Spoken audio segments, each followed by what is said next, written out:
Europe 1, 8h-5, Thomas Soto.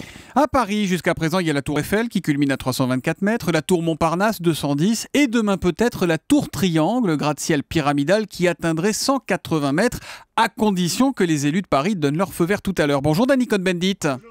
Donc le vote va avoir lieu tout à l'heure, ça risque de coincer. La droite est contre, les Verts sont contre, enfin pas tous, puisque vous êtes prêt à mettre votre casque de chantier, Dany. Oui, mais je suis pas au conseil municipal de Paris.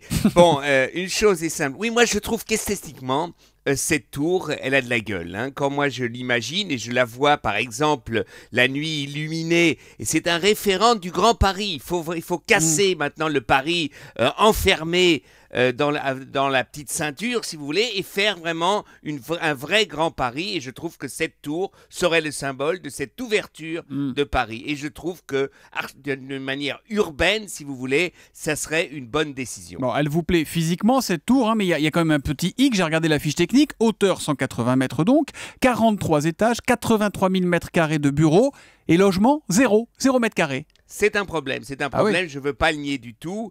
Mais alors, ce qu'il faut faire, et c'est là que moi, si j'étais au Conseil de Paris, je négocierais. Je dis d'accord, on fait cette tour, puisque celui qui investit dit ce n'est pas faisable avec des appartements, très bien, mais on impose que dans d'autres régions de Paris, dans d'autres quartiers, pardon, eh bien des bureaux vides sont convertis en logements. Il faut une négo, quoi. Comment ? Il faut une négo. Il faut une vraie négo, il faut dire non. Donc un grand plan d'habitats sociaux, d'appartements sociaux dans Paris et dans le Grand Paris, et en même temps que des bureaux vides ou même vider des bureaux, parce que c'est vrai qu'il y a énormément de bureaux vides à Paris, eh bien les amener dans cette nouvelle tour, et peut-être qu'Europe 1, par exemple, pourrait être au sommet de cette tour. Ça serait d'un studio formidable tous les matins.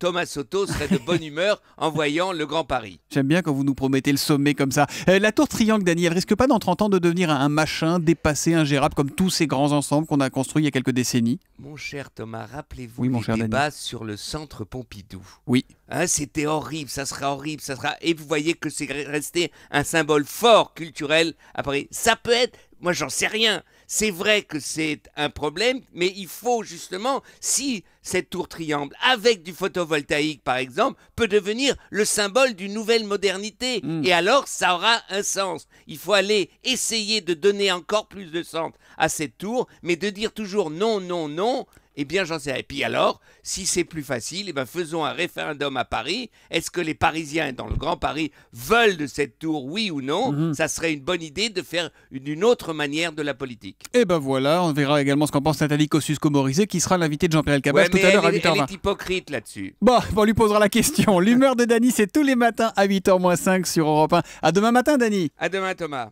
La météo.